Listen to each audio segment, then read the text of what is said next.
नमस्कार। शाम के ठीक 6 बजे हैं।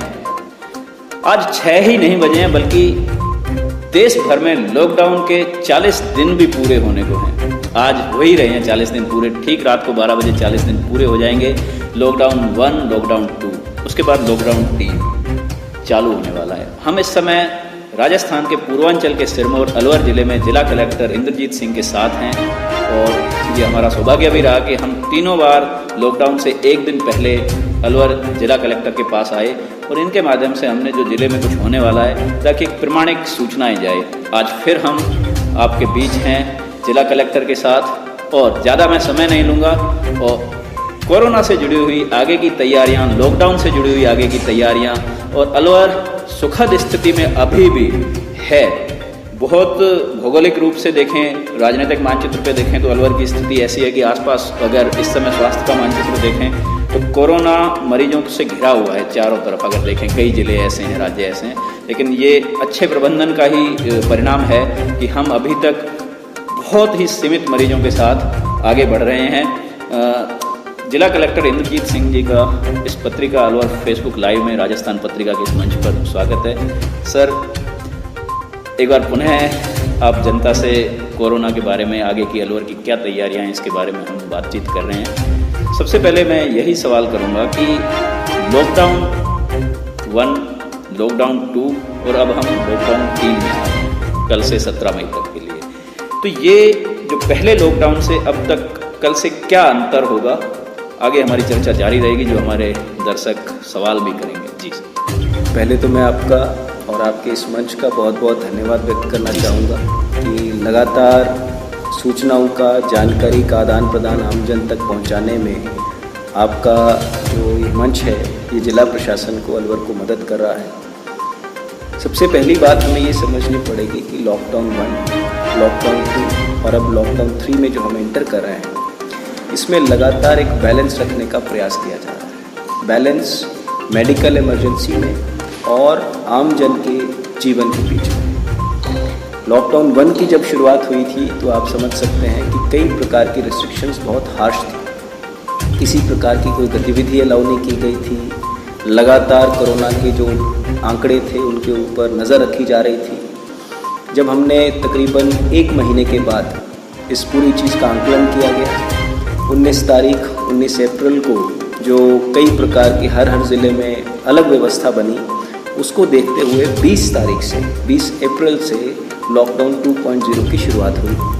उसमें आपने देखा होगा कि ज़्यादातर, चाहे वो इंडस्ट्री हो, चाहे वो एग्रीकल्चर हो, चाहे वो दुकानें हो, ज़्यादा से ज़्यादा राहत देने का प्रयास किया गया। लेकिन तब भी कई प्रकार की रिस्ट्रिक्शंस हमें रखनी पड़ी। जी लॉकडाउन 3.0 जो है, जो कि अगले 14 दिन के लिए चलेगा, इसके तहत कुछ रिलैक्सेशंस और बढ़ाई गई हैं।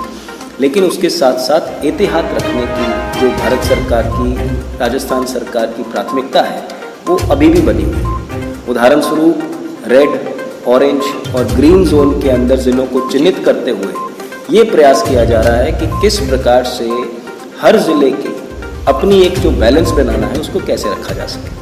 उदाहरण स्वरूप अलवर ज़िला आज ऑरेंज कैटेगरी में है।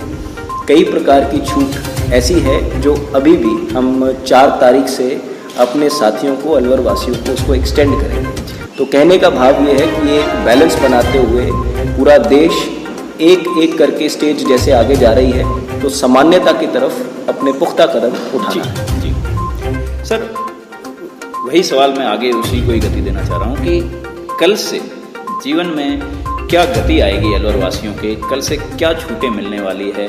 और बाकी हम जो क्वेश्चन आ रहे हैं उनके आधार पर भी आपसे, जो लोगों ने व्यक्तिगत पूछे हैं, किसी ने अपने धंधे के बारे में पूछा है, किसी ने अपनी अन्य गतिविधियों के बारे में, तो कल से मुख्य रूप से प्रशासन ने किन छूटों की ओर फोकस किया है। कई प्रकार की चीज़ें हैं। जैसे मैं उदाहरण दूँ आपको पब्लिक ट्रांसपोर्ट को लेकर, कुछ ग्रीन ज़िले इस प्रकार हैं जिसके अंदर बसों तक का, यानी कि इवन RSRTC की बसें अगर वो ग्रीन ज़िला होता तो वहाँ चल रही होती। जी चूँकि हमारा ज़िला ऑरेंज ज़िले में है तो हमारे ज़िले के अंदर जो बसेस हैं, चाहे वो इंट्रा डिस्ट्रिक्ट हो यानी कि ज़िले के अंदर हो या ज़िले के बाहर जाने की है, उसके अंदर रोक लें। लेकिन ज़िले के अंदर पब्लिक ट्रांसपोर्ट जैसे कि अलवर वाहिनी जो कल तक बंद थी वो अब चल सकती है, लेकिन पैसेंजर एक रहेगा। लेकिन क्या उस अलवर वाहिनी को कोई अनुमति उसको लेनी नहीं पड़ेगी। यही लॉकडाउन 3.0 की सबसे बड़ी बात है कि जो चीज़ों को लिखित में कह दिया गया है भारत सरकार, राजस्थान सरकार द्वारा, किसी प्रकार की अनुमति की जरूरत नहीं है। जिस प्रकार से पहले हम लोग हर चीज़ के लिए, हर गतिविधि के लिए पास की बात कर रहे थे, वो अब पासेस का सिस्टम धीरे धीरे हटाया जा रहा है। जी, यही लॉकडाउन 3.0 की सबसे महत्वपूर्ण बात है। उसी प्रकार से अगर कोई 2 व्हीलर से अपने घर से बाहर निकलना चाहेगा तो केवल ये एक रिस्ट्रिक्शन रहेगी कि 2 लोग एक स्कूटर पे, एक मोटरसाइकिल पे नहीं बैठेंगे, क्योंकि उससे सोशल डिस्टेंसिंग मेंटेन नहीं होगी। लेकिन जो भी जरूरी काम के लिए जा रहा होगा उसको अनुमति नहीं लेनी उसको किसी प्रकार की अनुमति नहीं लेनी होगी। लगातार ये कार्य जारी रहेंगे। इसी प्रकार से मैं इंडस्ट्री के बारे में निवेदन करना चाहूँगा कि अगर कोई इंडस्ट्री, अगर कोई कंस्ट्रक्शन का कार्य, ये सारे चलने हैं तो उनमें से किसी को भी कोई परमिशन लेने की ज़रूरत नहीं है। लगातार वो अपना काम बढ़ाएंगे, केवल सोशल डिस्टेंसिंग और कोविड की गाइडलाइंस की पालना करते हैं। सर, जैसे आपने अलवर वाहिनी का बताया, ये तो एक कस्बे के अलवर शहर में, टाउन में चलेंगी, लेकिन जो जिले भर में जो लोक परिवहन जो बसें हैं उनके लिए क्या व्यवस्था रहेगी? लोक परिवहन की जो बसें हैं उनमें जैसे मैंने पहले ही क्लियर किया कि अगर ज़िला ग्रीन में होता तो जो बसेस हैं उनका ट्रांसपोर्टेशन शुरू हो जाता है। भाव हमें ये समझना है कि हमें हर कार्य जो करना है वो रेड, ऑरेंज और ग्रीन को समझते हुए करना है। जब हमारा ज़िला ऑरेंज कैटेगरी में है उसका मतलब ये है कि जब भारी भरकम मूवमेंट शुरू होगा बसों का तो नेचुरल है कि अपने आप पे संक्रमण बढ़ने के चांसेस रहने आ सकते हैं। इसलिए ये जो परमिशंस मिली हैं ये शहर के भीतर है। फॉर एग्जाम्पल, अगर आज किसी ऐसे कस्बे से जहाँ पे केसेस भी हैं, वहाँ से बसें अगर शहर में, अलवर में, और अलवर से किसी दूसरे कस्बे में जाने लगेंगी तो संक्रमण का खतरा बढ़ेगा। तो कहने की भाव ये है कि अभी विद इन ज़िला और ज़िले के बाहर बहुत बड़ी संख्या में परिवहन नहीं होगा, लेकिन लोगों की आसानी के लिए अगर वो अपने 2 व्हीलर से, 4 व्हीलर से, किसी public transport with in the शहर अगर जाना चाहेंगे तो वो बिना किसी रोक टोक के उनको अलाउ होगा। 2 व्हीलर और 4 व्हीलर में कितने लोग बैठ सकते हैं? देखिए, 4 व्हीलर में एक व्यक्ति जो कि खुद ड्राइवर है उसके साथ कोई नहीं बैठे, उसके पीछे 2 सवारियां अलाउड हैं। इसी प्रकार से हमारे यहाँ पे अगर कोई ओला, कोई ऊबर, कोई इस प्रकार की टैक्सियाँ भी चल रही हैं वो भी अलाउ की गई हैं। तो कहने का भाव ये है कि धीरे धीरे जैसे ही हम इस चीज़ को देखेंगे कि अगले 10 दिन में, 15 दिन में क्या बात बनती है, तो आप मान के चलें कि ये छूटें धीरे धीरे बढ़ने की ओर है। ई रिक्शा और ये जो सामान्य साइकिल रिक्शा हैं, इनके लिए भी ये बिल्कुल अलाउड है। साइकिल रिक्शा के ऊपर केवल एक व्यक्ति बैठे, ज़्यादा लोग नहीं बैठे, और सोशल डिस्टेंसिंग का हम सब जानते हैं कि उसी में पालना हो पाए। एक बात और क्लियर करना चाहूँगा, यदि किसी को बहरोड से अलवर आना है अपने चौपहिया वाहन में, तो क्या उसको अनुमति की आवश्यकता है? बिल्कुल पास कोई लेने की ज़रूरत नहीं है, वो अपने आप में ट्रैवल कर सकते हैं। केवल इस चीज़ का ध्यान रखना है, सोशल डिस्टेंसिंग का वो ध्यान रखें। फॉर एग्जांपल, अगर वो किसी कार में बहरोड से आके अलवर और अलवर से फिर वापस जाना चाह रहे हैं तो केवल ये जो सोशल डिस्टेंसिंग के नॉर्म्स हैं इनका वो ध्यान रखें, मास्क लगाएं और अपने कार्य को जैसे वो संपादित करना चाहते हैं कर सकते हैं। बिना मास्क अगर कल कोई मिलता है सड़क पे तो पुलिस को अधिकार रहेगा कार्रवाई? बिल्कुल रहेगा। ये मैं आपके माध्यम से सभी साथियों को कहना चाहूँगा। हो सकता है कि हाल फिलहाल लोगों को ये बहुत सख्त कानून लगें कि एक व्यक्ति अगर मास्क के बिना पब्लिक प्लेस में बाहर कहीं आते हैं तो उनके खिलाफ मुकदमा हो सकता है, 1 साल तक की सज़ा हो सकती है। इसको मैं इस प्रकार से आप सभी साथियों को समझाना चाहूँगा कि ये जो लॉकडाउन हटाया जा रहा है, ऐसा नहीं है कि कोरोना जा चुका है, खतरा लगातार बना हुआ है, लेकिन आम व्यक्ति, गरीब व्यक्ति, वल्नरेबल सेक्शंस, इंडस्ट्री सब खामियाजा भुगत रहे हैं। हमसे अगर अपेक्षा केवल एक मास्क पहनने की है, हमसे अगर अपेक्षा बाहर थूकने की नहीं है, हमसे अगर अपेक्षा ये है कि हम लोग हाथ धोते रहें, एक दूसरे से डिस्टेंस मेंटेन करें, 2 गज की दूरी रखें, तो बड़ी अगर हम वो कार्य नहीं कर सकते हैं तो मेरा मानना है कि हम समाज में अपना जो जिम्मेदारी है उसको नहीं निभा। सर, विवाह समारोह जो कल होंगे, कल भी सावा है, आगामी 17 मई तक भी है, इसके बाद मई पूरे महीने में भी हैं, इनके लिए क्या छूटें रहेंगी? कि इसके लिए स्पेसिफिकली इंस्ट्रक्शंस निकली हैं। कोई भी विवाह समारोह अगर वो 5 से ज़्यादा व्यक्तियों का होगा, क्योंकि वहाँ पे 144 किसी विवाह को, किसी धार्मिक संगठन को, किसी भी ऐसे कार्यक्रम को नहीं मानता है। जब 144 के रहते 5 से ज़्यादा लोग इकट्ठे होंगे, इसका मतलब ये है कि वो कार्य परमिशन के बिना नहीं होना चाहिए।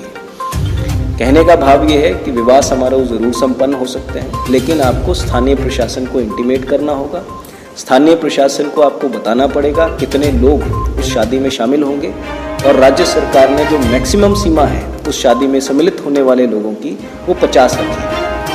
मेरा निवेदन रहेगा कि 50 की संख्या भी अधिकतम है, बहुत ज़्यादा। अलवर जिले के लिए आपने क्या विचार किया? हमने 50 रखी है। हमने भी उसी डायरेक्शंस जो राजस्थान सरकार की हैं उन्हीं को रखा है। जैसे कि शादी में 50 से ज़्यादा लोग नहीं होंगे। किसी फ्यूनरल के अंदर अगर किसी प्रकार से कोई मृत्यु होती है तो वहाँ पे शमशान के ऊपर एक साथ 20 से ज़्यादा लोग इकट्ठे नहीं हों। इस प्रकार की जो इंस्ट्रक्शंस निकली हैं ये अधिकतम सीमाएं हैं। हमें सभी को समझना पड़ेगा कि ये रियायत भी इसलिए दी गई है क्योंकि हम अपने अलवर वासियों का, हम अपने समाज का जो संस्कृति है उसको समझते हैं, लेकिन उसका कम से कम हमारी भीड़ इकट्ठी हो, ये हमारा प्रयास है। विवाह में एक सवाल है, हो सकता है ये गैर जरूरी भी हुआ, लेकिन क्या बैंड बाजा बारात घोड़चढ़ी निकासी जो सारे संस्कार होते थे उनकी अनुमति रहेगी, या विवाह एक ही स्पेसिफिक जगह पे ही होगा? और जो आपने अनुमति जो कहा सूचना देना पर्याप्त है या उसके लिए लिखित में अनुमति लेनी पड़ेगी? नहीं, इसमें बिल्कुल अनुमति लेनी पड़ेगी। स्थानीय अपने थाने पे तहसीलदार, एसडीओ, इन सबको हमने एम्पावर किया हुआ है। जहाँ तक बात रही इन सभी चीज़ों को साथ लेके चलने की, मेरा मानना है कि जो व्यक्ति शादी का संगठन ऑर्गेनाइजेशन कर रहे हैं वो खुद ही समझदार हैं कि जब 50 की संख्या सबसे ज़्यादा है तो उसमें सभी लोग ये सम्मिलित हैं कि जब आप इतने सारे साथियों को इंक्लूड करेंगे जो हो सकता है गैर ज़रूरी है, तो आप खुद ही समझ सकते हैं कि कहीं ना कहीं वो प्रशासन के आदेशों का उल्लंघन होगा और फिर वहाँ पे कार्रवाई होने के भी पूरे आसार रहेंगे। जो विवाह बड़ी संख्या में हमारे ऐसे लोग हैं जिनके विवाह संबंध बाहर के जिलों में भी होते हैं, उनके लिए क्या प्रावधान?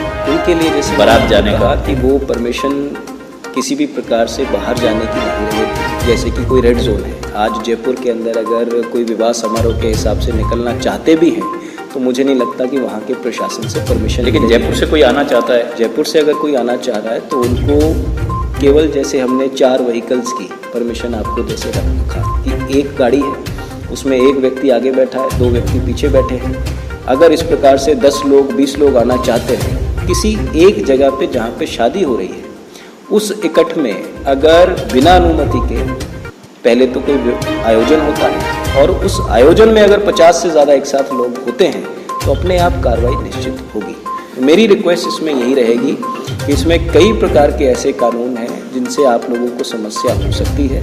अगर शादी या किसी भी प्रकार का कोई सामाजिक सरोकार करना बहुत ज़रूरी हो तो कृपया करके आप जो आदेश निकल रहे हैं प्रशासन के उनका ज़रूर ध्यान तो दें। ये विरोधाभास नहीं है कि धारा 144 और 50 लोग, इसीलिए परमिशन दी जा रही है, इसीलिए परमिशन दी जा रही है। जैसे आपने खुद ही पूछा कि क्या हर जगह पे परमिशन लेने की जरूरत है, इसीलिए कोई भी आपदा बन सकती है। आज अगर स्थानीय अधिकारी भी कोई मीटिंग ले रहे हैं उसमें भी मैं मानता हूँ 5 से ज़्यादा लोग एकत्रित हो रहे हैं, तो कहीं ना कहीं सरकार, प्रशासन हर उस इकट्ठ को मॉनिटर कर रहा है जहाँ पे लोग एक साथ एकत्रित हो जाए। सर, अब हम मूल जो आज सबसे ज़्यादा जिस सवाल को पूछा जा रहा है हमसे, हमारे इस पेज पे भी, आपसे भी लगातार लोग संपर्क कर रहे हैं, बाजार कल से खुलेंगे, वो किस स्वरूप में खुलेंगे?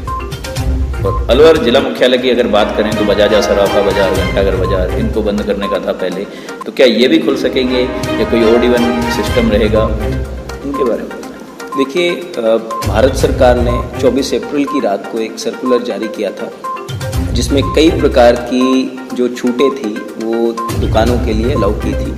उसी के चलते 25 तारीख से राजस्थान सरकार ने उसको ज़िला स्तर के ऊपर डेलीगेट किया और ज़िले के अंदर अगर आप देखेंगे कि पहले इलेक्ट्रिकल की दुकानें, मोबाइल की दुकानें, बाकी समस्त इस प्रकार की नॉन एसेंशियल दुकानें, किराने पहले से भी चल रहे थे, नॉन एसेंशियल जो दुकानें थी उन सभी को परमिट किया गया। अगेन उसमें केवल एक यही बिंदु रखा गया, वो बाज़ारों को बंद रखा जाए जिन बाज़ारों के अंदर भीड़ नियंत्रण नहीं हो पाई। जैसे कि अलवर शहर के अंदर चूड़ी मार्केट है, जैसे पंसारी मार्केट है। आज भले ही वहाँ पे एसेंशियल आइटम बिक्री हो रही हो, फॉर एग्जांपल पंसारी मार्केट के अंदर हो सकता है कि एसेंशियल किराना का सामान था, लेकिन वो पहले दिन से अलाउड होने के बाद भी उसको नहीं खुलने दिया गया, क्योंकि जैसे ही वो मार्केट खुलती है वहाँ पे सोशल डिस्टेंसिंग मेंटेन करना बहुत ज़रूरी है, मुश्किल हो जाता है। तो मेरा इसमें ये कहना है कि जब हमने 25 तारीख के बाद फॉलोअप करना शुरू किया तो अलवर शहर के अंदर कई व्यापारी साथियों को ये आशंका थी कि शायद उनकी दुकान एसेंशियल में नहीं आती।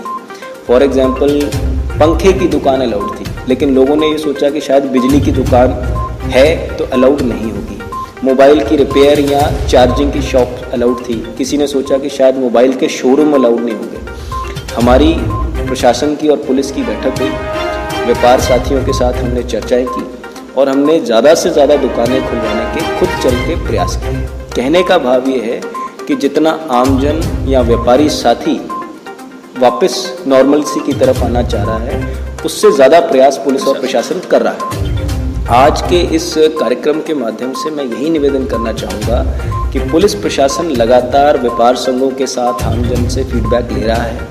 आप लोगों को निश्चिंत रहने की ज़रूरत है। किसी भी प्रकार से शिथिलन देके अगर कोई दुकान खुल सकती होगी, किसी व्यापारी साथी की हम मदद कर सकते होंगे, वो ज़रूर होगी। लेकिन आप कतई ये मत समझें कि कोरोना गाइडलाइंस की अवहेलना करने के बाद भी अगर कोई बाज़ार खुलता है तो उसके ऊपर हमें सख्त कार्रवाई करनी पड़ेगी। ये ज़रूर है कि जो कुछ ऐसे बाज़ार हैं जो सकड़े बाज़ार हैं, वो बेचारों को ये ज़रूर लग सकता है कि हमने क्या गलती की है जो हमें दुकानों को नहीं खुलने ये 17 मई तक नहीं खुल पाएंगी। ये अभी 17 मई तक नहीं खुल पाएंगी। इनके ऊपर हमें लगातार नज़र रखनी है। ये ऑरेंज कैटेगरी का ज़िला है, हमें समझना पड़ेगा कि एक भी पॉजिटिव आदमी अगर ऐसे किसी बाज़ार में आता है, उसकी ट्रेसिंग करना, उसका सारा कुछ करना, हम एक तरफ नॉर्मलसी की तरफ जा रहे होंगे और हो सकता है ज़िला किसी दूसरी दिशा में चला जाए। जिले में मुख्यालय के अलावा भी किसी ऐसे कस्बे को ट्रेस किया है क्या जहाँ कुछ स्पेसिफिक बाजारें बंद रहेंगी? नहीं, अभी इस प्रकार से हर जगह, जैसे भिवाड़ी कस्बा है, भिवाड़ी के अंदर भी अगर कोई ऐसी बड़ी मार्केट होगी जहाँ पे सोशल डिस्टेंसिंग मेंटेन करना मुश्किल होगा, उस बाज़ार को हमें समझना पड़ेगा। भारत सरकार और राज्य सरकार ने केवल बाज़ार का एक इस्तेमाल किया है। उस बाज़ार से मतलब ये है कि जहाँ पे बहुत ज़्यादा लोग एक साथ एकत्रित होते हैं, जगह बहुत कम है, दुकानदार चाह के भी सोशल डिस्टेंसिंग मेंटेन नहीं करा सकता। आपने देखा होगा नुक्कड़ दुकान, रेजिडेंशियल कॉलोनीज़ के अंदर दुकानें बहुत तरीके से अलाउ की गई। क्यों? क्योंकि लोग बहुत होंगे लेकिन दुकान एक होगी। यहाँ पे क्या है, दुकानें बहुत सारी हैं, लोग भले कम हों, लेकिन वहाँ पे फिर 5 का जो गैप है, सोशल डिस्टेंसिंग है, गैप है, ये नहीं मेंटेन होगा। जैसे शहर में हम अलवर से ही बात शुरू करते हैं, अलवर में दुकानें खुलेंगी कहाँ से? जैसे बजाजा सराफा, अंदर के सारे बाजार, तो क्या इधर से गोपाल टाकेज, नगली सर्किल, काशीराम चौराहा, यहाँ से खुलना शुरू कहाँ से होंगे? ये आपने देखा होगा जब ये सारी चीज़ की शुरुआत हुई थी, चाहे पुलिस कंट्रोल रूम के साथ साथ लगती बस अड्डे के सामने की दुकानें हों या हमारे भगत चौराहा, अम्बेडकर सर्कल की तरफ का जाते हुए शोरूम्स हों बड़े बड़े, इवन 25 की परमिशन देने के बाद भी ये दुकानें बड़ी देर तक बंद रहीं। साथ ही एक दूसरे को देखते रहे कि किस प्रकार से दुकानें खुलेंगी, क्या पुलिस का, प्रशासन का कोई एक्शन होगा। होटल एसोसिएशन कई प्रकार की चीज़ें सामने आई। उन सबको आपको देखते हुए समझना पड़ेगा कि हर गली की, मोहल्ले की परिस्थिति अपनी अलग है। हमारे चाहे पुलिस के साथी हों, चाहे हमारे मजिस्ट्रेट्स हों, वो लगातार नीचे संवाद कर रहे हैं। यहाँ पे बैठे हुए केवल किसी एक चीज़ के ऊपर तुगलकी फरमान देना, मैं मानता हूँ सत्य नहीं होगा। हम लोग लगातार टच हैं। व्यापार संघ हमें आके बताता है, उदाहरण स्वरूप उन्होंने आके कहा कि साहब ये मार्केट है हमारी बहुत बड़ी, इसके अंदर हम केवल एसेंशियल आइटम्स को अगर खोलते हुए बाकी चीज़ों को बंद रख लें, आपकी सोशल डिस्टेंसिंग भी मेंटेन हो जाएगी और बाकी कार्य भी चलते रहेंगे। हमने कहा बिल्कुल खोलिए, लेकिन हम उसको मॉनिटर करते हैं। अगर किसी प्रकार से कोई दिक्कत आती है फिर उसमें एक्शन लिया जाए। सर, हेयर ड्रेसर और सैलून, क्योंकि ये हर आदमी की ज़रूरत भी है, लेकिन इससे संक्रमण का भी खतरा सरकार जता चुकी है, तो इनके बारे में कोई स्पेसिफिक सोचा गया है क्या, या इस तरीके के कुछ और काम हैं जिन पे रोक या छूट का? इसमें अभी चाहे रेड जोन हो या ऑरेंज जोन हो, इसमें स्पेसिफिकली भारत सरकार ने मना किया है कि रेड जोन, ऑरेंज जोन के अंदर ये सैलून्स, ये हेयर ड्रेसर्स, इन सब के कार्य को अभी स्थगित रखा जाए। मैं मानता हूं कि आने वाले समय में, क्योंकि ये भी हमारे साथी ऐसे लोग हैं जो हैंड टू माउथ भी होते हैं कई बार, इन लोगों का अपना एक रोज़गार का तरीका है जो पिछले 2 महीने से रुका हुआ है, प्लस ये एसेंशियल सर्विस भी इस प्रकार की है कि लोगों को इसकी ज़रूरत है। लेकिन देश में कई इंसिडेंट्स ऐसे आए हैं जहाँ पे संक्रमण काफ़ी फैलने के चांसेस रहे हैं। एक बीच का रास्ता कुछ ऐसा निकालने की कोशिश हो रही है कि दुकान की बजाय इसको किसी प्रकार से एसेंशियल सर्विस एट होम करने का प्रयास हो सके, या ऐसा कार्य हो सके जिसके अंदर की वही चीज़ें जैसे कि तौलिया है, कंघी है, बाकी चीज़ें हैं, इनका इस्तेमाल किस प्रकार से डिसइंफेक्शन के बाद किया जा सके, इन सब चीज़ों के ऊपर सरकार की ज़रूर कोई डायरेक्शंस आएंगी। मतलब ये क्योंकि बहुत जल्दी आ सकता है। ये करना पड़ेगा, ये ज़रूरी है। हम लोगों को अगर ज़िला स्तर पे भी किसी प्रकार की कोई परमिशन देनी पड़ेगी तो हम उसके ऊपर भी चिंतन कर रहे हैं। सर कुछ और महत्वपूर्ण सेगमेंट से जुड़े हुए सवाल हैं, लेकिन अभी बाजार से जुड़ा हुआ एक जो सवाल था हमने शुरुआत में चर्चा की थी कि सुबह 7 बजे से शाम 7 बजे तक की अनुमति है। क्या इसके बाद कौन से जो अत्यंत आवश्यक जैसे मेडिकल शॉप्स इसके बाद क्या खुल सकेंगी, या इस अवधि के बारे में कुछ बताएंगे? देखिए, ये सुबह 7 से शाम के 7 बजे तक का जो एक दिनचर्या है, इसको इसलिए बनाया गया है ताकि रात के 7 से लेकर सुबह के 7 तक नॉन एसेंशियल एक्टिविटी और लोगों का फील्ड के ऊपर उतरना, क्योंकि कई प्रकार के पासेस जो कि व्यवस्था थी अब उसको ख़त्म कर दिया गया। कोई भी व्यक्ति ये सोचे कि मेरे को पास की ज़रूरत नहीं है और रात को वो घूमना शुरू कर दे, तो मेरे ख्याल से हो सकता है कि पुलिस को, प्रशासन को उन लोगों को रिस्ट्रेन करना पड़ता। तो ये एक वेलकम स्टेप है जिसको मैं मानता हूँ कि रात के 7 से सुबह के 7 बजे तक एक हिसाब से रेगुलेशन जो है वो मेंटेन रखा गया है। जहाँ तक बात दुकानें खुलने की हैं, तो मैं कहूँगा कि एसेंशियल सर्विसेज जिसमें कि किराने की दुकानें जैसे पहले थी, प्लस मेडिकल की दुकानें, दवाइयों की दुकानें, चाहे वो प्राइवेट डॉक्टर्स हों, डिस्पेंसरीज हों, इन सभी एसेंशियल सर्विसेज को, इमरजेंसी सर्विसेज को चालू रखा गया है, बशर्ते किसी भी प्रकार का बाकी नॉन एसेंशियल मूवमेंट जो है उसको हम रिस्ट्रेन करेंगे। सर धूम्रपान और मदिरा इनसे जुड़े हुए प्रतिष्ठान खुले? ये जैसे कि आपको पता ही है, एक्साइज के अंदर तो पहले से ही कानून है कि 8 बजे के बाद नहीं होता। नहीं, ये खुलेंगे इस अवधि में। ये जो अभी 3 लॉकडाउन 3.0 होगा, हमारा ज़िला जैसे कि ऑरेंज में है, मेरी एक्साइज ऑफिसर से बात हुई है, इसके अंदर अलाउड है और अभी तक आदेश एक्साइज डिपार्टमेंट से आए नहीं है। मेरा मानना है आज देर शाम तक आएंगे और जिला आबकारी अधिकारी तैयारी कर रहे हैं, उनको डायरेक्शंस दिए हुए हैं कि लगातार जो डायरेक्शंस मेंटेन करते हुए दुकानें खोली जाएं। लेकिन ये 6 बजे वाला प्रावधान इस पे लागू रहेगा? और सर जो इनका निर्माण होता है, कुछ ऐसी सामग्रियाँ हैं जैसे बीड़ी श्रमिक भी हैं और भी हैं, क्या ये निर्माण भी हो सकेगा, इनका मतलब उत्पादन भी हो सकेगा? जो मार्केट में मैन्युफैक्चरिंग, उदाहरण स्वरूप रूरल एरिया में किसी भी प्रकार का कोई मैन्युफैक्चरिंग के ऊपर रोक नहीं जी। इसका मतलब ये है कि कोई लाइसेंस राज नहीं होगा, भले वो बीड़ी बना रहे हैं, भले वो तंबाकू बना रहे हैं, उसका सेवन किस प्रकार से होगा, उसकी बिक्री किस प्रकार से होगी, ये अलग बिंदु है। लेकिन इंडस्ट्री की जो मैन्युफैक्चरिंग है उसमें चाहे रूरल एरिया हो, चाहे रीको के एरियाज़ हो, उसमें मैन्युफैक्चरिंग को किसी भी प्रकार से कोई रोक अब रखी नहीं गई है। सब कुछ जैसे पहले मैन्युफैक्चर हो रहा था वैसे मैन्युफैक्चर होगा। सर क्या क्लब और जिम आदि खुलेंगे? नहीं, ये बंद रहेंगे। मैं ये कहना चाहूँगा कि 7-8 प्रकार की कैटेगरीज हैं जिनको बिल्कुल ही डिसअलाउ किया गया है, चाहे वो ऑडिटोरियम्स हों, चाहे वो जिम हो, चाहे वो रेस्टोरेंट्स में बैठ के खाना खाने की बात हो, ये सभी प्रकार की जो व्यवस्थाएं हैं इनको बंद रखा गया है। सिनेमाज, मल्टीप्लेक्स, बड़े शॉपिंग मॉल्स, इन सभी व्यवस्थाओं के अंदर बार भी बंद रहेंगे। ये सभी प्रकार की व्यवस्थाएं जब तक नए डायरेक्शंस नहीं आते, हमें जैसे पहले व्यवस्था थी वैसे ही मेंटेन करें। सर बाग बगीचे, उद्यान ये भी बंद रहेंगे। हर प्रकार की जो पार्क्स हैं, हर प्रकार का ऐसा इकट्ठ जहाँ पे हो सकता है उनको बंद रखा जाए। जो कॉलोनियों के अंदर भी बगीचे हैं वहाँ भी अनुमति नहीं? कॉलोनी के अंदर जैसे मैंने कहा कि वो अपनी पर्सनल व्यवस्था है। ज़्यादातर रेजिडेंशियल कॉम्प्लेक्सेस ने यही किया हुआ है, क्योंकि वो लोग समझदार हैं, जानकारी रख रहे हैं। तो मेरे पास जो फीडबैक है वो ये है कि लोग फ्लैट से, बिल्डिंग से कम बाहर निकल रहे हैं। तो कहते ये सवाल पैदा नहीं होता कि पार्क के अंदर कोई 200 लोग, कोई 100 लोग इकट्ठे होकर इस संक्रमण को फैलाएंगे। हम कुछ और सेगमेंट से जुड़े हुए जो सवाल आए हैं एक तरह से रैपिड राउंड की तरह ही सर से पूछेंगे और जो उसमें उचित होगा वो जानकारियाँ आएंगी। लेकिन इस बीच सर जो सबसे महत्वपूर्ण जानकारी हम सबको होनी चाहिए और हमें जिस पे गर्व भी होना चाहिए, या सतर्कता। कोरोना जिसको लेकर ये सब चल रहा है उसमें हमारी क्या स्थिति है? एक सवाल में जो हम सबकी जिज्ञासा है कि जो बानसूर में जो केस आए, इन्हें कैसे आप लोगों ने उनकी जांच के लिए क्या आइडिया आया कि उनकी जांच की गई दूर दराज खेत में जाके, या कहीं से कोई इसके लिए आपके पास कोई इनपुट था? और अब आगे की हमारी कोविड को लेकर क्या तैयारियां हैं?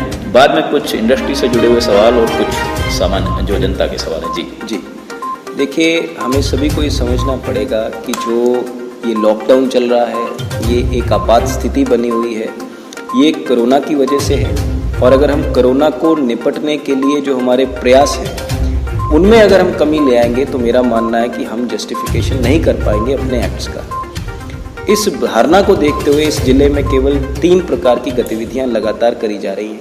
सबसे पहला door to door survey, medical level पे जो OPDs हैं इन पे लगातार ये प्रयास हो रहा है कि किस प्रकार से जो कोरोना संदिग्ध व्यक्ति हैं उनका चिन्हीकरण हो सके। आपने देखा होगा गांव ढाणी में मुनादी हो, चाहे मेडिकल डिपार्टमेंट की तरफ से अपील हो, जिला प्रशासन की तरफ से अपील हो, लगातार ये प्रयास किया जा रहा है कि कोरोना को किसी प्रकार से छुपाया ना जाए। ये मान के चला जाए कि कोरोना किसी भी प्रकार से छुपाने वाली बात नहीं है, हमें सामने आना है, इससे लड़ना है। मैं अत्यंत हर्ष के साथ कहना चाहूँगा कि पूरे ज़िले के अंदर हमारे कोरोना वॉरियर्स, चाहे वो ANM हो, चाहे वो आशा हो, चाहे वो बाकी हमारे फील्ड फंक्शनरीज हों, उन्होंने लगातार सर्वे किया है। घर से घर तक वो गए हैं, कई कई जगहों पे 2-2, 3-3 बार भी गए हैं, क्योंकि कई हमारे साथी बाहर से लगातार आने की चर्चा चल रही है। वो लोग आ रहे हैं, चाहे वो माइग्रेंट लेबरर हो, चाहे वो बाकी लोग हो। इन सभी परिस्थितियों को चिन्हित करते हुए कुछ ऐसे साथियों को चिन्हित किया जाता है जिनमें कहीं ना कहीं लक्षण दिख रहे हैं। अगर आप देखेंगे कि ज़िले के अंदर केसेस जो पॉजिटिव हैं वो मात्र 11 हैं, कुल 11 केसेस हैं, लेकिन हम लोग टेस्ट तकरीबन 3600 से भी ज़्यादा कर चुके हैं। मुझे लग रहा है कि हम अजमेर से भी ज़्यादा टेस्ट कर ये जो टेस्ट की आंकड़ा है, प्रति पॉजिटिव केस हमने कितने केसेस किए, देखिए ये अपने आप में पूरे राज्य में सबसे ज़्यादा है। कहने का भाव ये है कि बहुत बड़ी संख्या में हम लोग टेस्टिंग कर रहे हैं, लेकिन इसका कतई मतलब ये नहीं है कि ये टेस्ट रैंडम हो। जो आपका सवाल है बानसूर वाला, उसमें ये किया जा रहा है कि लोगों को कैटेगरी वाइज चिन्हित किया गया, चाहे वो ऐसे लोग हों जो लगातार एसेंशियल सप्लाईज के कार्य में लगे हैं। फॉर एग्जांपल कोई बहुत भीड़ भड़ाक वाले इलाके में अगर कोई किराने की दुकान वाला है तो लगातार लोगों के संपर्क में आ रहा है। अगर कोई हमारे डॉक्टर्स हैं, ANM हैं किसी एरिया के अंदर, वो हो सकता है कांटेक्ट में आ रहे हैं। बानसूर वाले केस में अगर कोई ऐसा व्यक्ति है जो लगातार आज़ादपुर मंडी जा रहा है, सब्जी लेके वापस आ रहा है, तो चांसेस हो सकते हैं। तो ऐसे प्रकार से 7 प्रकार की श्रेणियां बना के पूरे ज़िले के अंदर सर्वे कराया गया। ये जो केसेस हैं ये ऐसे केसेस हैं जिनमें कोई लक्षण नहीं थे। हो सकता है कि कहीं बाहर से आपको दिल्ली से इनपुट किसी प्रकार से कोई इनपुट नहीं है। हो सकता है कि अगर ये महीने बाद हमें इनपुट आता तब तक बहुत देर हो चुकी होती।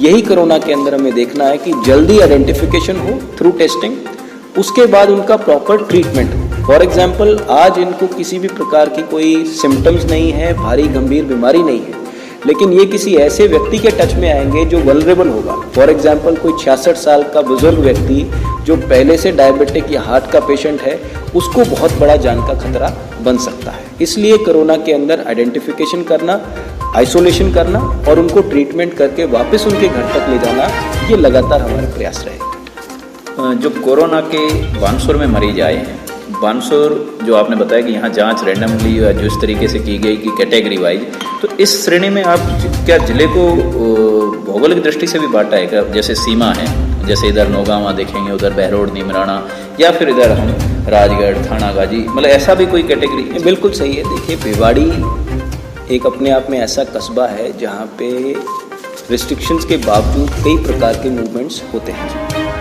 अब भिवाड़ी कस्बे पे, निमराना पे, खैरथल जो इतनी बड़ी मंडी है और जब से एग्रीकल्चर का काम शुरू हुआ है वहाँ पे भी कई प्रकार का एक आप कह सकते हैं संक्रमण का खतरा बना हुआ है।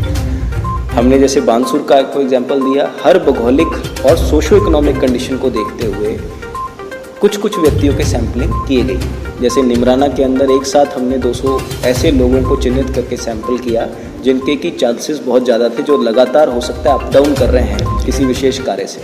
खैरथल में जैसे मैंने कहा कि जब से मंडी का कार्य शुरू हुआ है तो मंडी में कार्य करने वाले श्रमिक, वहाँ के व्यापारी, बाकी सारी चीज़ें, इन सब चीज़ों को ध्यान में रखते हुए मैं ये आश्वस्त करना चाहूँगा कि लगातार ये टेस्टिंग की प्रक्रिया जारी रहेगी। हमारा मूल मंतव्य यही है कि इसके पहले कि कोरोना का कोई संदिग्ध पॉजिटिव व्यक्ति 1000 लोगों को वो फैला सके, हमें जितनी जल्दी से जल्दी उसको पकड़ना है, ये हमारा प्रयास रहेगा।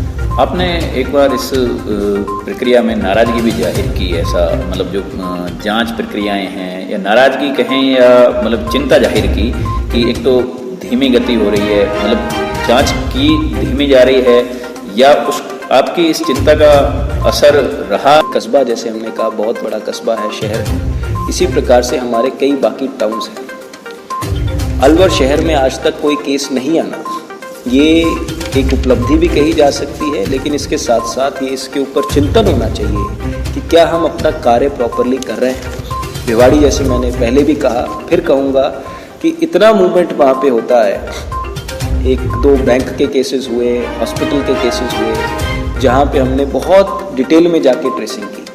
तो हमारी जो चिंतन है, हमारा जो कंसर्न है, वो ये कहा जा सकता है कि हमें किसी भी स्तर के ऊपर ढीले नहीं पड़ना है। हमें लगातार ये टेस्टिंग का, ये सर्वे का काम जारी रखना है, ताकि किसी भी प्रकार से कोई ऐसा आइडेंटिफिकेशन हमसे नहीं रह जाए जो बाद में स्केल इतना बढ़ जाए कि वहाँ पे अपने आप में एक रेड जोन और एक हॉटस्पॉट बन जाए। सर, आगे रिलीफ के लिए क्या तैयारियां की जा रही हैं अब, जो क्योंकि सबसे बड़े अब जैसे बाहर से भी कई लोग आ रहे हैं, कई प्रवासी मजदूर यहाँ से वापस जा रहे हैं, उद्योगों में काम भी प्रभावित हो रहा है, ओवरऑल एक कोई प्लान भी ऐसा बना है?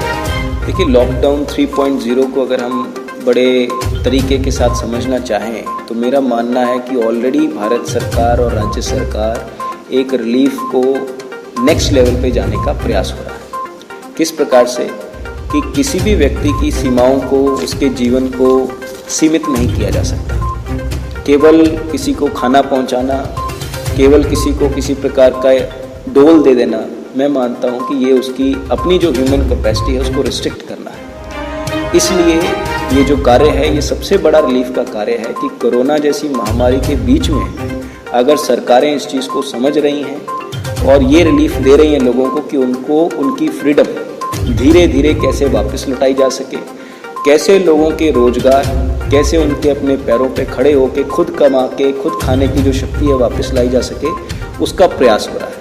फिर वह वो नरेगा के अंदर कार्य हो।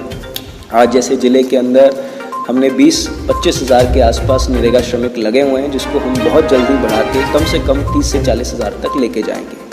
फिर चाहे वो इंडस्ट्रीज़ का चलना हो, जिसमें बड़ी बड़ी इंडस्ट्रीज़ के अंदर श्रमिक ज़्यादा से ज़्यादा लगेंगे, ना केवल घरों के अंदर आमदनी होगी बल्कि पूरे देश की जो अर्थव्यवस्था है वो सरल होगी। इस प्रकार से कंस्ट्रक्शन एक्टिविटीज़ की बात हो, रूरल एरिया में एक्टिविटी की बात हो, इसको लगातार बढ़ाया जाएगा।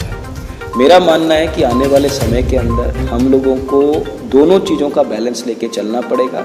मेडिकल इमरजेंसी को प्राथमिकता ज़रूर देंगे, जानें ज़रूर बचानी होगी, लेकिन उसके साथ साथ ये देखना होगा कि किस प्रकार से अर्थव्यवस्था को, आम जीवन को वापस लाया जा सके। सर, अब कुछ सवाल लगातार जो लोगों के आ रहे हैं, इनमें से कईयों के हम जवाब दे भी चुके हैं, लेकिन फिर भी अगर स्पेसिफिक दें, क्या निजी वाहन चल सकेंगे? अंशुल सैनी का सवाल है। बिल्कुल चल सकेंगे, रिस्ट्रिक्शंस के साथ बिल्कुल चल सकेंगे। कंपनी में काम करने के लिए हम कैसे जाएं? ये यश मित्तल का सवाल है हमारे। तो जैसा मैंने कहा कि निजी वाहन जब चल सकता है तो आप तो एक कंपनी में, एक फैक्ट्री में, कहीं भी काम करने जाएं। फॉर एग्जांपल, कोई मोटरसाइकिल के ऊपर जाना चाह रहा है, उसको केवल इस चीज़ का ध्यान रखना है कि वो अपने गंतव्य तक केवल एक सिंगल आदमी जाएगा। अगर 2 लोग जाएंगे तो उनको टोका जाएगा, क्योंकि सोशल डिस्टेंसिंग ऑरेंज जोन को देखते हुए डिस्टर्ब होगी। कपड़े की दुकान खुल सकती है? बिल्कुल खुल सकती है। मतलब जो बाजार प्रतिबंधित है उनमें नहीं? बाजार में प्रतिबंधित है। फॉर एग्जांपल, कोई कपड़े का ही लगातार बाजार है जहाँ पे भीड़ को नियंत्रण ना तो पुलिस कर सकेगी और ना लोग खुद कर सकेंगे, शॉपकीपर के खिलाफ हो सकता है एक्शन हो जाए, वो चीज़ रोकते हुए बाकी सभी जगह पे हर प्रकार की दुकानें खुल सकेंगी। क्या घर में जो हाउसमेड है वो काम कर सकती है? बिल्कुल काम कर सकती है। उनको किसी भी प्रकार का कोई पास लेने की जरूरत नहीं है। वो पैदल आना चाहे, किसी साइकिल रिक्शा पे आना चाहे, बिल्कुल आ सकते हैं। रेड जोन से मार्बल आ सकता है या नहीं? मार्बल मूवमेंट किसी भी प्रकार का, फॉर एग्जांपल आज अगर आप रेड जोन या कंटेनमेंट जोन किसी बड़े शहर का भी देखें, उसके अंदर भी गतिविधि केवल लोगों की डिसअलाउड है। मैं नहीं मानता कि किसी रेजिडेंशियल कॉलोनी के अंदर से कोई मार्बल आएगा। जब हम रेड जोन की बात करते हैं तो किसी ज़िले की बात करते हैं। आज अगर जयपुर ज़िले को भी देखा जाए तो उसका भी जो इंडस्ट्रियल जोन है, चाहे वो सीतापुरा हो, चाहे वो विश्वकर्मा एरिया हो, उसके अंदर भी एक्टिविटी अलाउड है। तो अगर विश्वकर्मा एरिया से कोई पत्थर लेके आना चाह रहा है तो फुली अलाउड है। सतीश हैं, उनका सवाल है, हलवाई और मिठाई की दुकान ये बंद रहेंगी। ये इसलिए बंद रहेंगी क्योंकि चाहे वो रेस्टोरेंट्स हो, चाहे वो कोई दूसरी व्यवस्था हो, अभी तक केवल टेक अवे अलाउड है, होम डिलीवरी अलाउड है। जैसे ही ये दुकानें खुलेंगी, मेरा नहीं मानना है कि मिठाई की दुकानें किसी प्रकार से घरों तक होम डिलीवरी पहुंचा पा रही हैं। अगर वहाँ पे किसी प्रकार से भीड़ एकत्रित हो जाती है तो आपके ऊपर एक्शन होना लायबल हो जाता है। तो मैं कहूँगा कि एक बड़ा बैलेंस बनाने की बात है। जो साथी इसको खोलेंगे भी मेरे को एहतियात ये देना है आपको कि इसके अंदर कार्रवाई होने के चांसेस ज़्यादा रहेंगे, क्योंकि मिठाई का जो बिज़नेस है वो ऐसा होता है, लोग आते हैं, लेते हैं, चले जाते हैं। ढाबे हैं, कई ऐसे प्रतिष्ठित ढाबे हैं हमारे शहर में जिन पे हो सकता है कि एक समय पे 200, 300, 400 लोग रहते थे। मेरा मानना है कि जैसे ही वो ढाबा खुलेगा अपने आप लोग आएंगे और वहाँ पे ऐसी भीड़ होगी जिसको हो सकता है शॉपकीपर नियंत्रण में नहीं रख सके। इसीलिए सरकार ने ये सब सोचते हुए भी अभी तक भी रेस्टोरेंट्स में बैठ के खाने की परमिशन, इस प्रकार की दुकानों को खोलने की परमिशन, जहाँ पे भीड़ एकत्रित होगी और शॉपकीपर चाह के भी नहीं रोक पाएगा, अपने आप पे उनको रिस्ट्रिक्ट रखा है। अगर कोई आपको अपना प्रोजेक्ट लाके कोई व्यापारी बताता है कि मैं इसमें, जैसे रेस्टोरेंट या इन दुकानों में, तो उसको देख के आप आगे की अनुमति पर विचार कर सकते हैं? बिल्कुल दिया जा सकता है। उनको अपने स्थानीय अधिकारियों से संपर्क कर सकते हैं, बातचीत कर सकते हैं। मेरा मानना है इससे लाइसेंस राज बढ़ेगा। हमें इस प्रकार के कार्य में नहीं जाना चाहिए जहाँ पे किसी एक को परमिशन दी जा रही है, दूसरे को नहीं दी जा रही है। तो मेरा निवेदन रहेगा कि अगले 14 दिन, मेरा मानना है कि बहुत जल्दी, जैसे आपने चाहे हेयर ड्रेसिंग, सैलून की बात की, हर वर्ग के लिए प्रशासन और सरकारें सोच रही हैं, बहुत जल्दी इसका कोई निष्कर्ष निकाला जाएगा। लेकिन हाल फिलहाल होटल्स, रेस्टोरेंट्स, ढाबे, मिठाई की दुकानें, इन सभी के ऊपर जैसे पहले रोक चल रही थी वैसे चलेगी। सर, हमारे छात्रों का सवाल है, कई भर्तियों की अंतिम तारीख 16 मई है। हालांकि ये राज्य सरकार या केंद्र के स्तर की बात है। 17 मई तक लॉकडाउन है, तो उनके आवेदन कैसे करें? देखिए, इसमें मेरा मानना है कि जिस भी प्रकार की रिस्ट्रिक्शंस हैं, एक तो ऑनलाइन जहाँ पे लिए जा रहे हैं वहाँ पे आपको ऑनलाइन भरने चाहिए, just to be on the safer side, ताकि कल को ये क्लेम ना हो कि आपके पास ऑनलाइन की व्यवस्था थी, आप नहीं भर पाए।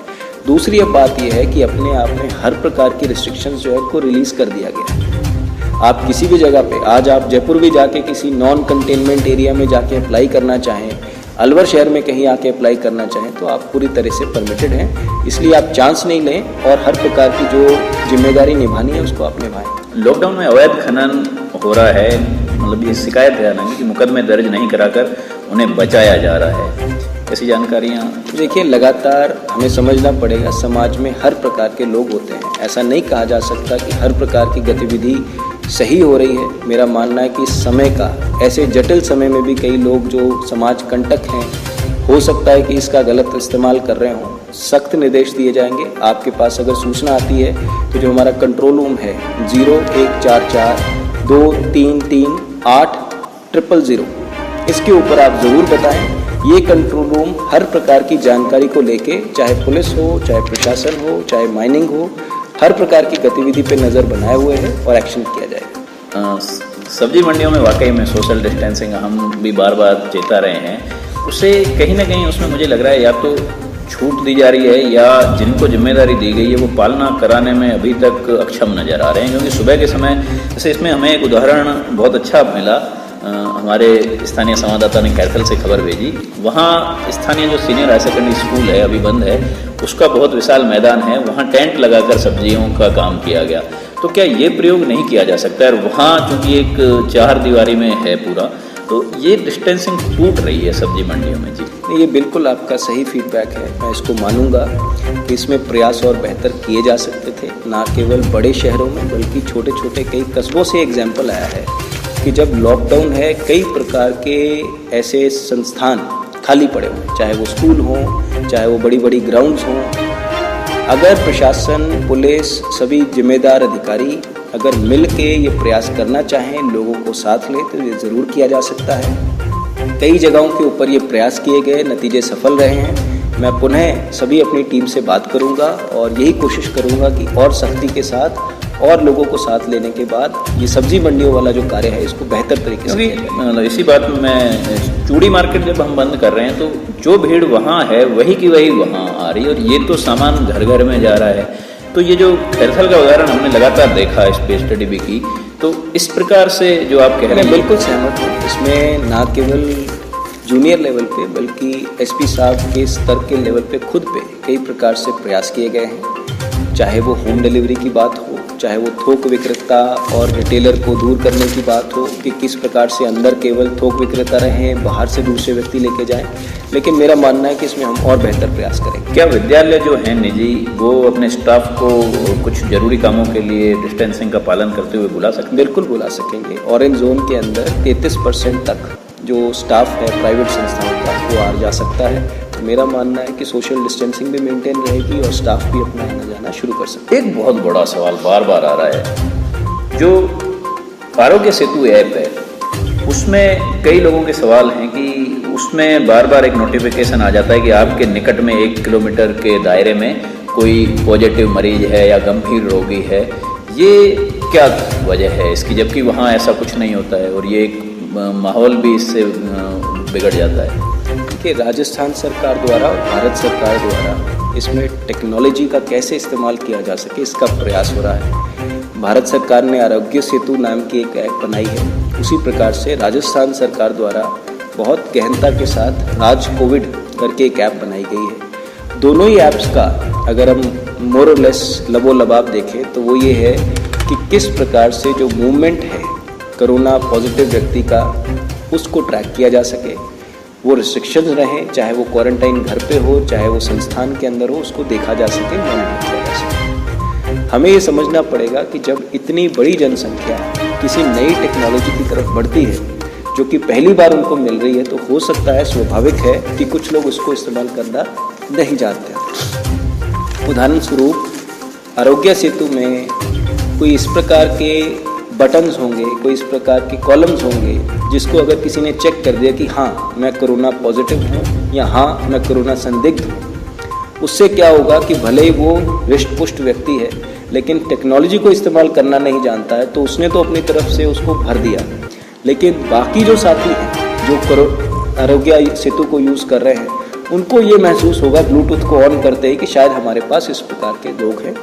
मेरी रिक्वेस्ट रहेगी कि भारत सरकार इसके ऊपर कार्य कर रही है, हमने इसको फ्लैग ऊपर भी किया है, पूरे देश का इशू है, कोई ऐसी बड़ी बात नहीं है। आप लोग आरोग्य सेतु को, राज कोविड ऐप को ज़्यादा से ज़्यादा डाउनलोड करें। ये जो त्रुटि है इसको बहुत जल्द सुधारा जाएगा और किसी भी प्रकार का कोई पैनिक करने की ज़रूरत नहीं है, क्योंकि ज़िले के अंदर जितना भी डेटा बैकग्राउंड में है वो सारा का सारा ज़िला प्रशासन के पास उपलब्ध है। फॉर एग्जाम्पल आज ज़िले के अंदर केवल और केवल 4 पॉजिटिव केसेस लाइव चल रहे हैं जो कि सारे के सारे डिस्ट्रिक्ट हॉस्पिटल अलवर में।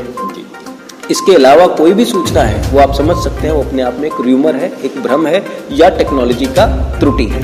तो दर्शकों के लिए ये बहुत ज़रूरी बात है जो मैं इन्होंने बताई है कलेक्टर साहब ने, उसी को ही मैं विस्तार दे रहा हूँ कि जो आरोग्य सेतु ऐप में जो आपको नोटिफिकेशन ऐसे आते हैं कि आपके निकट कोई 1 किलोमीटर के दायरे में कोरोना पॉजिटिव मरीज है, उसकी वजह यही है कि उन सज्जन ने जो अपना ऐप जब डाउनलोड किया है तो उसमें जो पर्सनल जो व्यक्तिगत जानकारियाँ होती है उसमें गलती से उनसे वो क्लिक ऐसा कुछ हो गया है जिसमें उनको हाँ या ना जहाँ होंगे या कुछ और ऐसे जो चिन्ह होंगे वहाँ उन्होंने खुद को रोगी नहीं की बजाय रोगी वाला क्लिक हो गया होगा। ये एक मानवीय भूल की वजह से, इसलिए इसमें आगे भी सुधार हो रहा है या इसके अलावा भी कोई तकनीकी कमी है। प्रशासन ने स्पष्ट किया है कि अलवर जिले में मात्र 4 कोरोना पॉजिटिव इस समय हैं जिनका उपचार अलवर में चल रहा है। चारों ही बानसूर क्षेत्र के अभी जो पिछले 4 दिनों में 3 दिनों में सामने आए हैं। अगला सवाल हम कर रहे हैं कि छात्र दूसरे जिलों में फंसे हुए हैं, वो कैसे आए? कि अगर वो राजस्थान में ही किसी जगह पे हैं और कंटेनमेंट एरिया रेड जोन का नहीं है तो मेरा मानना है कि उनकी मूवमेंट अपने आप में स्वतः ही अलाउड है, उसके लिए अनुमति नहीं। प्राइवेट व्हीकल से उनके माता पिता, उनके सज्जन अगर जाके उनको वहाँ से लाना चाहते हैं तो ये अलाउड है। केवल और केवल हमें समझना पड़ेगा कि पब्लिक ट्रांसपोर्ट इस समय पे अलाउड नहीं है। अगर किसी एक ज़िले से दूसरे ज़िले पे बस चल रही होती तो हम नहीं कह सकते कि ये साथी हमारे फंसे हुए हैं। उसी प्रकार से अगर कोई आना जाना चाहते हैं, प्राइवेट व्हीकल है, कोई अनुमति लेने की ज़रूरत नहीं है जब तक कि वो किसी हॉटस्पॉट से ना तो आ रहे हों ना तो जा रहे हों।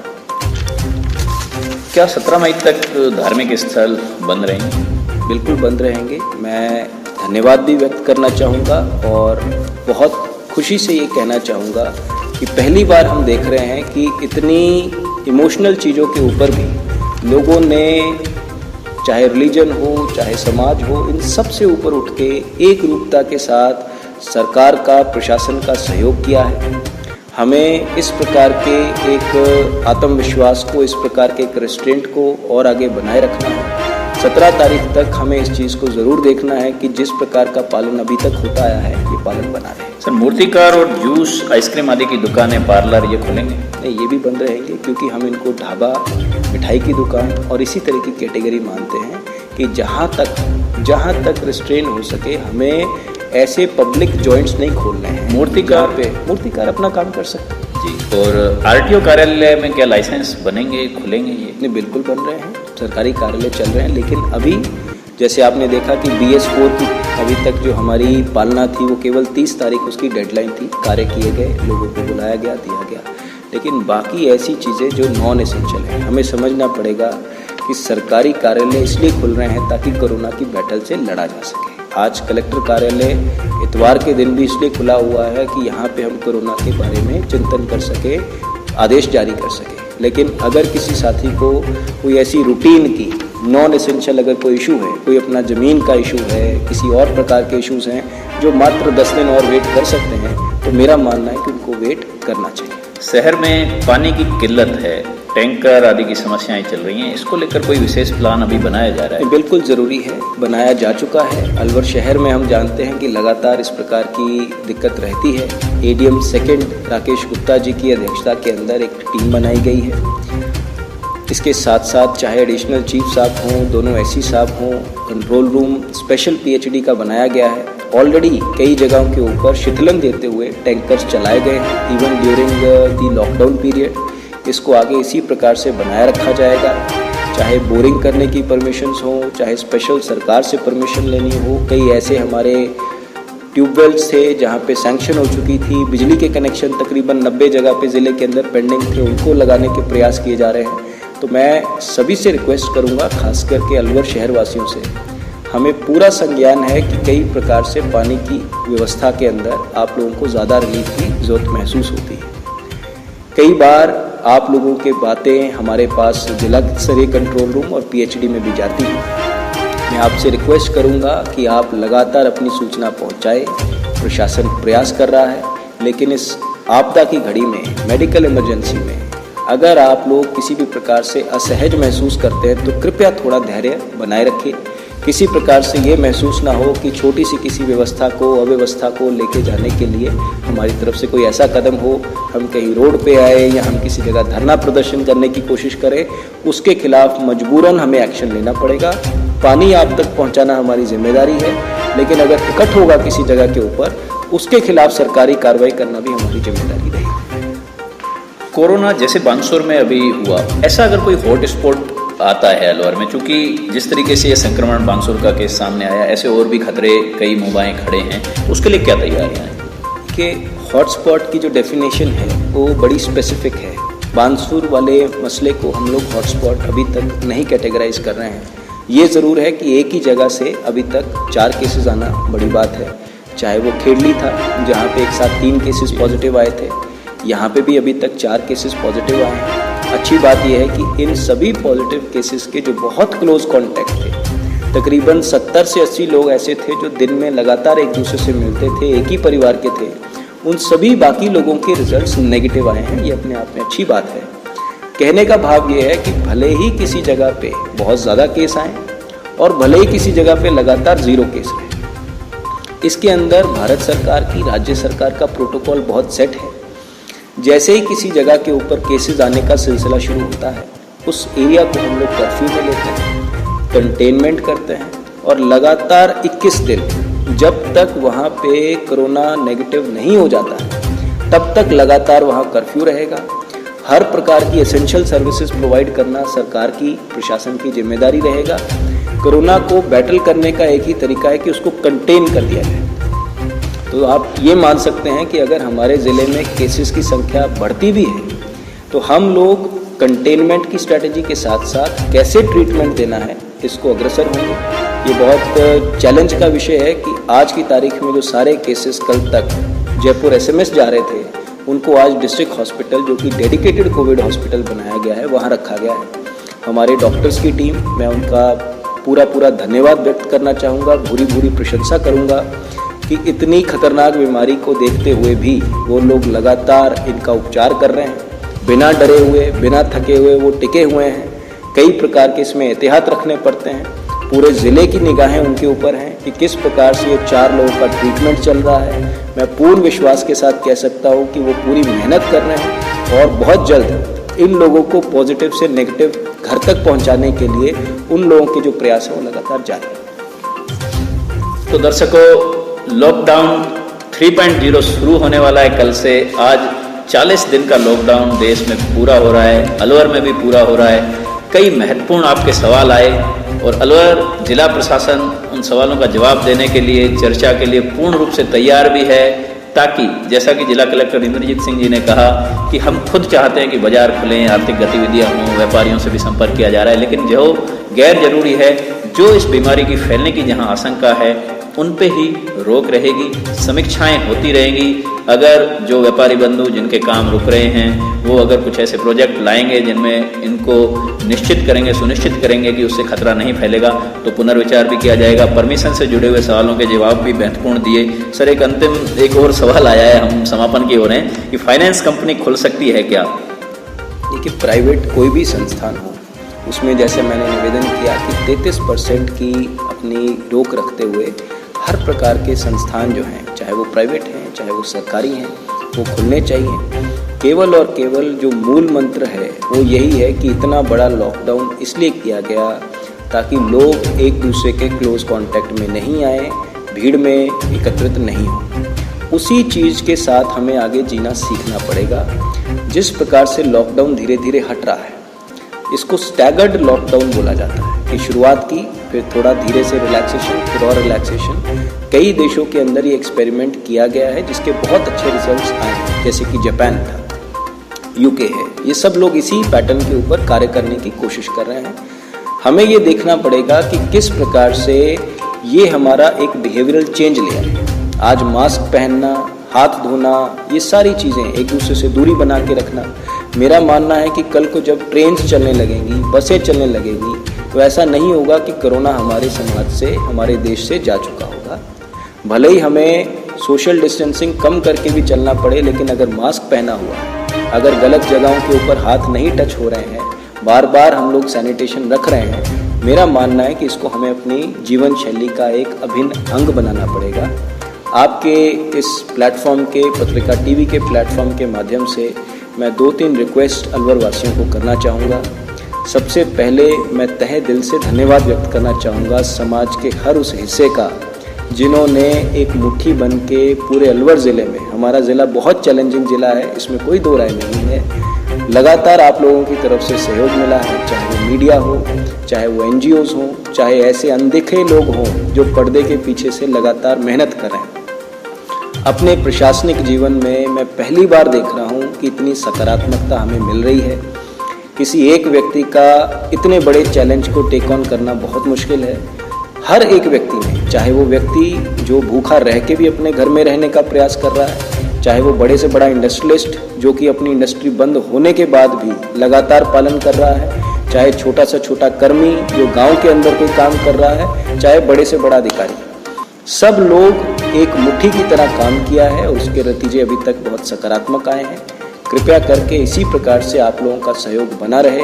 हर वर्ग के लिए जितना चिंतन हो सकता है, जितना शिथिलन हो सकता है, जितनी सोच हो सकती है वो की जा रही है। कोरोना महामारी एक रियलिटी है। देश अभी तक इतनी मेहनत के साथ, इतनी कॉस्ट के साथ इसको दूर रखने में सक्षम हो पाया है। मेरा मानना है कि हम ज़रूर कोरोना को भी हराने में कामयाब होंगे और अपने देश को, अपने राज्य को, अपने ज़िले को वापस खड़ा करने में भी सक्षम होंगे। ये लड़ाई लंबी चलने वाली है, लेकिन जिस प्रकार से एक नींव रखी जा चुकी है कोरोना के खिलाफ लड़ाई की, मेरा मानना है कि हम लोग ज़रूर अंत में विजयी होंगे। तो इस प्लेटफॉर्म के माध्यम से हम लगातार अलवर वासियों तक पहुंच रहे हैं।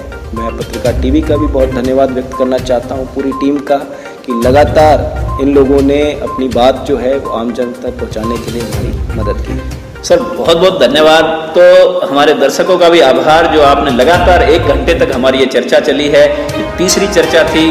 अभी हास्य प्रयास में जिला कलेक्टर महोदय ने कहा कि लॉकडाउन तीसरा शुरू हो रहा है और हर लॉकडाउन से 1 दिन पहले हमने चर्चा की है। निश्चित रूप से आगे भी हमारी चर्चाएं हों, लेकिन अगर हम सब सजग रहे तो चौथे लॉकडाउन की उम्मीद नहीं होगी और चौथा लॉकडाउन नहीं आएगा।